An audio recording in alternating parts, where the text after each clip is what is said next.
ನವರಾತ್ರಿ ವೈಭವ 9 ದಿನದ ವಿಶೇಷ ತಿಳಿಸುವ ನವಶಕ್ತಿಯ ಪುರಾಣ ಕಥೆಗಳ ಸರಣಿ. ಎಲ್ರಿಗೂ ಪ್ರೀತಿಯ ನಮಸ್ಕಾರ. ನವರಾತ್ರಿ ವೈಭವದ ವಿಶೇಷ ಕಾರ್ಯಕ್ರಮದ 2ನೇ ದಿನದಲ್ಲಿದ್ದೇವೆ. ನವರಾತ್ರಿಯ 2ನೇ ದಿನದ ಶುಭ ಸಂದರ್ಭದಲ್ಲಿ ಇವತ್ತಿನ ದೇವಿಯ ಸ್ವರೂಪದ ಬಗ್ಗೆ ನಾವು ಮಾತಾಡಲಿಕ್ಕಿದ್ದೇವೆ. ನಮ್ಮ ಜೊತೆ ಡಾಕ್ಟರ್ ವಿನಾಯಕ ಭಟ್ ಗಾಳಿಮನೆಯವರಿದ್ದಾರೆ. ಪ್ರತಿದಿನದಂತೆ ನಿನ್ನೆ ಕೂಡ ನವರಾತ್ರಿಯ ವಿಶೇಷತೆ ಬಗ್ಗೆ ಅವರು ತಿಳಿಸಿದರು. ಇವತ್ತಿನ ವಿಶೇಷತೆ ಬಗ್ಗೆ ತಿಳ್ಕೊಳ್ತಾ ಹೋಗೋಣ. ಇವತ್ತು ನಾವು ಯಾವ ದೇವಿಯ ಸ್ವರೂಪವನ್ನು ಆರಾಧನೆ ಮಾಡಲಿಕ್ಕಿದ್ದೇವೆ? ನಿನ್ನೆ ದಿವಸ ನಾವು ಹೇಳಿದಾಗೆ ಯೋಗ ನಿದ್ರೆಯಲ್ಲಿದ್ಲು. ಹೌದು, ಯೋಗ ನಿದ್ರೆಯಲ್ಲಿರುವಂತಹ ಆ ತಾಯಿ ಇವತ್ತಿಗೆ ಮುಂದಿನ ಹಂತಕ್ಕೆ, ಹಾಗೆ ನಿನ್ನೆ ದಿವಸಕ್ಕೆ ನವದುರ್ಗೆಯರಲ್ಲಿ ಶೈಲಪುತ್ರಿ, ಅವಳ ಮುಂದಿನ ಹಂತದ್ದನ್ನು ನಾವು ತಿಳಿತೇವೆ. ಇದಕ್ಕೆ ಶೈಲಪುತ್ರಿಯಾದ ಅವಳು ಪುತ್ರಿ ಅಂದರೆ ಚಿಕ್ಕ ಮಗು ಅಂತ ನಾವು ತಿಳ್ಕೊಳ್ತೇವೆ. ಮುಂದಿನ ಹಂತಕ್ಕೆ ಬರಬೇಕಿದ್ರೆ ಬ್ರಹ್ಮಚಾರಿಣಿ ಅಂದರೆ ಕುಮಾರಾವಸ್ಥೆಯನ್ನು, ಕೌಮಾರ್ಯದಿಂದ ಬ್ರಹ್ಮಚಾರಿ ಅವಸ್ಥೆಗೆ ಅರ್ಥಾತ್ ಯೌವನದ ಕಡೆಗೆ ಹೋಗ್ತಾ ಇರುವಂತಹದ್ದು. ಕಥೆಯನ್ನು ಸ್ಥೂಲವಾಗಿ ನಿನ್ನೆನೇ ಹೇಳಿದೆ ನಾನು. ಅವಳು ಪ್ರಾಯಪ್ರಬುದ್ಧೆಯಾಗಿ ತಾನು ತಪಸ್ವಿಯಾಗಬೇಕು, ಈಶ್ವರನನ್ನೇ ವಿವಾಹ ಆಗಬೇಕು ಎನ್ನುವಂತಹ ಒಂದು ಸಂಕಲ್ಪವನ್ನು ಹೊಂದಿದಂತಹ ಅವಸ್ಥೆ ಅಂತ. ಅದೇ ಬ್ರಹ್ಮಚಾರಿಣಿ. ಬ್ರಹ್ಮಣಿ ಚರತಿ ಇತಿ ಬ್ರಹ್ಮಚಾರಿ. ಅದನ್ನು ನಾವು ಸ್ತ್ರೀತ್ವ ವಿವಕ್ಷೆಯಲ್ಲಿ ಹೇಳಿದಾಗ ಬ್ರಹ್ಮಚಾರಿಣಿ ಅಂದರೆ ಬ್ರಹ್ಮವನ್ನೇ ಚಿಂತನೆ ಮಾಡುವಂತಹ ಒಂದು ಅವಸ್ಥೆಗೆ ಬ್ರಹ್ಮಚರ್ಯ ಅಂತ ಹೆಸರು. ಬ್ರಹ್ಮಣಿ ಚರತಿ. ಎಲ್ಲರೂ ಬ್ರಹ್ಮಚಾರಿಗಳು. ಇಲ್ಲಿ ಬ್ರಹ್ಮ ಅಂತಂದರೆ ಏನು ಅಂತಂದರೆ ಜ್ಞಾನ ಅಂತ ಒಂದು. ಎರಡನೇದು ಬ್ರಹ್ಮ ಶಬ್ದಕ್ಕೆ ಬೃಹತ್, ವ್ಯಾಪಕವಾದದ್ದು. ಇನ್ನೊಂದು ಬ್ರಹ್ಮ ಅಂತಂದರೆ ಈ ತ್ರಿಗುಣಾತ್ಮಕವಾದಂತಹ ಸ್ವರೂಪವನ್ನು ಮೀರಿದಂತಹ ಒಂದು ಶಕ್ತಿ. ಹೀಗೆ ಬೇರೆ ಬೇರೆ ಹಂತಗಳಲ್ಲಿ ಅದರ ಅರ್ಥವನ್ನು ಹೇಳಿದ್ದಾರೆ. ಅಂತಹ ಬ್ರಹ್ಮವನ್ನು ಸದಾಕಾಲ ಚಿಂತನೆ ಮಾಡಿ ಆ ಬ್ರಹ್ಮಚರ್ಯದಿಂದಲೇ ಬದುಕು ಸಾಂಗೋಪಾಂಗವಾಗಿ ಒಂದು ಸರಿಯಾದ ಮಾರ್ಗಕ್ಕೆ ಹೋಗ್ತದೆ.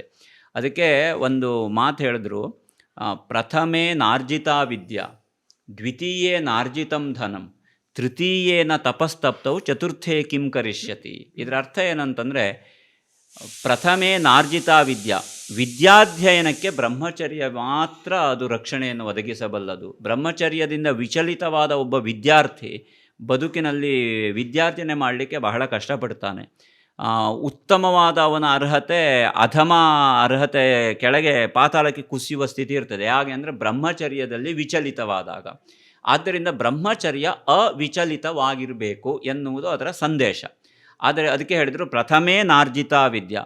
ಮೊದಲನೆಯ ಒಂದು ಹಂತದಲ್ಲಿ ಅಂದರೆ ಬ್ರಹ್ಮಚಾರಿಯಾಗಿದ್ದಾಗ ಯಾರು ವಿದ್ಯಾರ್ಜನೆಯನ್ನು ಮಾಡುವುದಿಲ್ವೋ, ಗೃಹಸ್ಥನಾಗಿದ್ದಾಗ ಯಾರು ಧನಾರ್ಜನೆಯನ್ನು ಮಾಡುವುದಿಲ್ವೋ, ವಾನಪ್ರಸ್ಥೆಯಾದಾಗ ಯಾರು ತಪಸ್ಸನ್ನು ಆಚರಿಸುವುದಿಲ್ವೋ, ಅವನಿಗೆ ಮೋಕ್ಷ ಸಿಗಲಿಕ್ಕೆ ಹೇಗೆ ಸಾಧ್ಯ? ಚತುರ್ಥೇ ಕಿಂ ಕರಿಷ್ಯತಿ.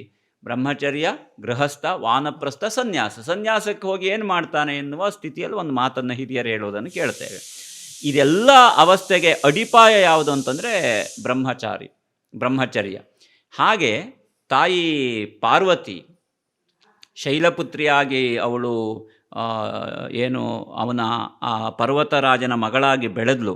ಮೇನೆ ಅವಳ ತಾಯಿ, ಪರ್ವತರಾಜ ಮೇನೆಯರ ಮಗಳಾಗಿ ಏನು ಬೆಳೆದ್ಲು, ಅವಳು ನಿಧಾನವಾಗಿ ತನ್ನ ಯೌವನಕ್ಕೆ ಕಾಲಿಟ್ಳು.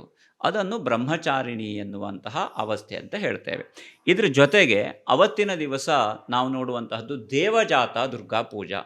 ಇದು ನಮ್ಮಲ್ಲಿ ನಾವು ಪ್ರಸಿದ್ಧವಾಗಿ ನೋಡುವಂತಹದ್ದು. ಈ ದೇವಜಾತ ಅಂತಂದ್ರೆ ಏನು ಇತ್ಯಾದಿಗಳನ್ನು ನೋಡುವುದಿದ್ರೆ ಅದಕ್ಕೆ ಒಂದು ಅದರ ಧ್ಯಾನ ಶ್ಲೋಕದಲ್ಲಿ ಈ ರೀತಿಯಲ್ಲಿ ಹೇಳಿದ್ದಾರೆ.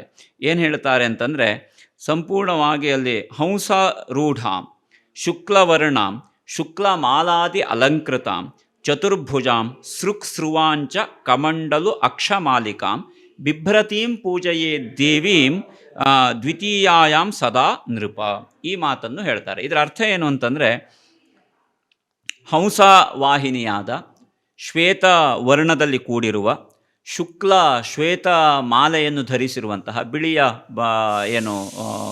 ಹೂವುಗಳ ಮಾಲೆಯನ್ನು ಧರಿಸಿರುವಂತಹ, 4 ಭುಜದಿಂದ ಕೂಡಿರುವ ಕೈಯಲ್ಲಿ ಸೃಕ್ಸ್ರುವವನ್ನು ಹಿಡಿದಿದ್ದು, ಯಾಜ್ಞಿಕ ಪ್ರಕ್ರಿಯೆಗೆ ಬೇಕಾದ ಸೃಕ್ಸ್ರುವವನ್ನು ಹಿಡಿದಿರುವ, ಜೊತೆಗೆ ಕಮಂಡಲು ಮತ್ತು ಅಕ್ಷಮಾಲಿಕೆಯನ್ನು ಧರಿಸಿರುವಂತಹ ತಾಯಿಯನ್ನು ಯಾರು ಈ 2ನೇ ದಿವಸ ಪೂಜೆ ಮಾಡ್ತಾರೋ ಅವರಿಗೆ ಒಳ್ಳೆಯದಾಗ್ತದೆ. ದ್ವಿತೀಯಾಯಾಮ್ ಪೂಜೆಯೇ ದೇವೀಂ, ಇಂತಹ ದೇವಿಯನ್ನು ಪೂಜೆ ಮಾಡಬೇಕು. ಇದು ಯೋಗನಿದ್ರಾ ದೇವಜಾತ ದೇವಜಾತ ಅಂತಂದರೆ ಹೇಗಿದ್ದಾಳೆ ತಾಯಿ ಎನ್ನುವುದರ ಲಕ್ಷಣವನ್ನು ಇಲ್ಲಿ ಕೊಡ್ತಾರೆ.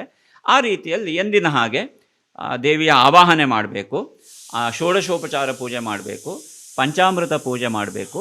ಜೊತೆಗೆ ಈ ದೇವಿಯ ಆವಾಹನೆ ಮಾಡಿ ಅವಳಿಗೆ ಈ ಷೋಡಶೋಪಚಾರ ಇತ್ಯಾದಿ ಪೂಜೆಗಳನ್ನು ಮಾಡುವ ಮೂಲಕ ಅವಳ ಒಂದು ಅನುಗ್ರಹಕ್ಕೆ ಪಾತ್ರರಾಗಬೇಕು. ಜೊತೆಗೆ ಎಂದಿನ ಹಾಗೆ ನಮ್ಮ ಕ್ರಮದಲ್ಲಿ ಪಾರಾಯಣಾದಿಗಳನ್ನು ಅವತ್ತಿಗೆ ಕೂಡ 2ನೇ ದಿವಸದ ಪಾರಾಯಣವನ್ನು ದುರ್ಗಾ ಸಪ್ತಶತಿ ಪಾರಾಯಣವನ್ನು ನಾವು ಮಾಡಬಹುದಾಗಿದೆ. ಈಗ ನೀವು ದೇವಿ ಸ್ವರೂಪದ ಬಗ್ಗೆ ಹೇಳಿದ್ರಿ, ಹೌದು, ಅವಳು ಹೇಗಿದ್ದಾಳೆ ಅಂತ. ಹೌದು, ಇದರ ಹಿಂದೆ ಏನಾದರೂ ಕಾರಣ ಇದೆಯಾ? ಅದು ಖಂಡಿತ. ಯಾಕೆಂದರೆ ನಮಗೆ ಶ್ವೇತವರ್ಣವೇ ಯಾಕೆ? ಅದು ಯಾಕೆ ಅಂದರೆ ಇಲ್ಲಿರೋದು ದೇವಜಾತ. ನಾವು ಅದರ ಇನ್ನೊಂದು ರೂಪ ಬ್ರಹ್ಮಚಾರಿಣಿ ಅಂತ ನೋಡಿದ್ವಿ. ಬ್ರಹ್ಮಚರ್ಯ ಶ್ವೇತವರ್ಣವನ್ನು ಪ್ರತಿನಿಧಿಸ್ತದೆ, ಅಂದರೆ ತೇಜಃ ಪ್ರಪೂರ್ಣತೆಯನ್ನು ಅದು ಪ್ರತಿನಿಧಿಸ್ತದೆ. ತೇಜಃ ಪೂರ್ಣತೆ ಇರಬೇಕು ಅಂತಂದರೆ ಅದು ಏನು ಅಂತಂದರೆ ಅದು ಶ್ವೇತವರ್ಣದಲ್ಲಿ ಇರಬೇಕು. ಮತ್ತು ಶ್ವೇತವರ್ಣ ಸದಾಕಾಲ ಈಗ ನಮ್ಮ ಮನೋವಿಜ್ಞಾನದ ಪ್ರಕಾರ ಶ್ವೇತ ಮತ್ತು ಕೃಷ್ಣ ವರ್ಣಗಳು ಎಲ್ಲ ವರ್ಣಗಳ ಮೂಲವಾದ ಸ್ವರೂಪ. ನಮ್ಮಲ್ಲಿ ಒಂದು ಮಾತಿದೆ, ಎಲ್ಲ ಬಣ್ಣವನ್ನು ಹಿಡಿದುಕೊಂಡ್ರೆ ಆಗ 7 ಬಣ್ಣವನ್ನು ಸೇರಿಕೊಂಡ್ರೆ ಏನಾಗುತ್ತೆ, ಅದು ಬಿಳಿಯ ಬಣ್ಣ ಆಯಿತು. ಎಲ್ಲ ಬಣ್ಣವನ್ನು ಬಿಟ್ಟರೆ ಏನಾಯಿತು, ಅದು ಕಪ್ಪು ಬಣ್ಣ ಆಯಿತು. ಶ್ವೇತವರ್ಣ ಅಂತಂದರೆ ಸರ್ವಾಂಗ ಸುಂದರವಾದ ಸ್ವರೂಪ, ಎಲ್ಲ ಬಣ್ಣಗಳು ಇದೆ.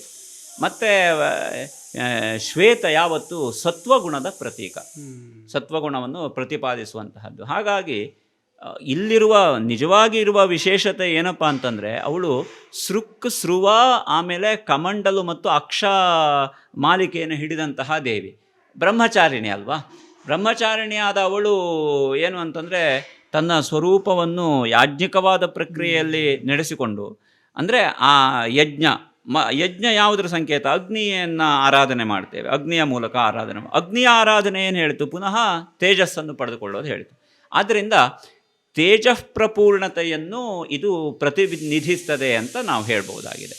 ಹಾಗೆ ಈ ನವರಾತ್ರಿ ಸಂದರ್ಭದಲ್ಲಿ ಒಬ್ಬ ಸಾಮಾನ್ಯ ವ್ಯಕ್ತಿಯಾಗಿ ಲಲಿತಾ ಸಹಸ್ರನಾಮವನ್ನು ಓದ್ಬೋದು ಅಂತ ಹೇಳಿ ಅನ್ನಿಸ್ತದೆ ಪ್ರತಿದಿನ ಕೂಡ.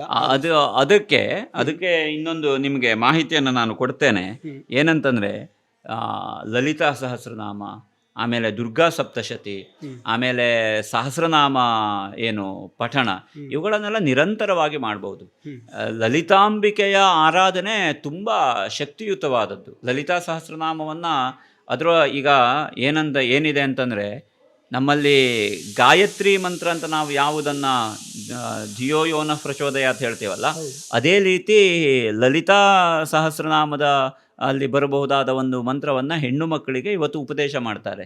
ಬುದ್ಧಿಮ್ಯಾನ ಪ್ರಚೋದಯಾತ್ ಎನ್ನುವಂಥ ಅದರ ಹಿಂದೆ ಮತ್ತೊಂದು ವಾಕ್ಯ ಇದೆ, ಅದನ್ನು ಸೇರಿ ಹೇಳೋದಿದ್ರೆ ಬುದ್ಧಿಮ್ಯಾನ, ಯಾವ ದೇವಿ ಬುದ್ಧಿಯನ್ನು ಪ್ರಚೋದನೆ ಮಾಡ್ತಾಳೋ ಅಂತಹವಳನ್ನು ನಾನು ಧ್ಯಾನಿಸ್ತೇನೆ ಎನ್ನುವಂತಹ ಮಾತು ನಮಗೆ ಸಿಗತ್ತೆ.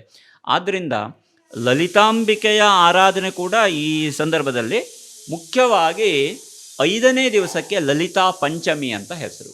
ಅವತ್ತಿಗೆ ವಿಶೇಷವಾದ ಆರಾಧನೆಯನ್ನು ನಾವು ಲಲಿತಾ ಸ್ವರೂಪಿಣಿಯಾದ ತಾಯಿ ದುರ್ಗೆಯನ್ನು ಆರಾಧನೆ ಮಾಡ್ತೇವೆ, ಎಲ್ಲ ಕಡೆಯಲ್ಲಿ ಪ್ರಸಿದ್ಧವಾಗಿರೋದು. ಆದ್ದರಿಂದ ಲಲಿತಾ ಪಂಚಮಿಯ ದಿವಸದ ಆರಾಧನೆಗೆ ವಿಶೇಷ ಮಹತ್ವವನ್ನು ಲಲಿತಾ ಸಹಸ್ರನಾಮ ಇತ್ಯಾದಿಗಳಲ್ಲಿ ಹೇಳಿದ್ದಾರೆ. 2ನೇ ದಿನದ ಮಹತ್ವವನ್ನು ನೀವು ತಿಳಿಸಿಕೊಟ್ಟಿದ್ದೀರಿ. ನಿಮಗೆ ತುಂಬ ಹೃದಯದ ಧನ್ಯವಾದಗಳು. ನಾಳೆಯ ದಿನ ಏನು ಅಂತ ಹೇಳಿ ನಾಳೆ ನೋಡ್ತಾ ಹೋಗೋಣ. ಸರಿ. ಧನ್ಯವಾದ.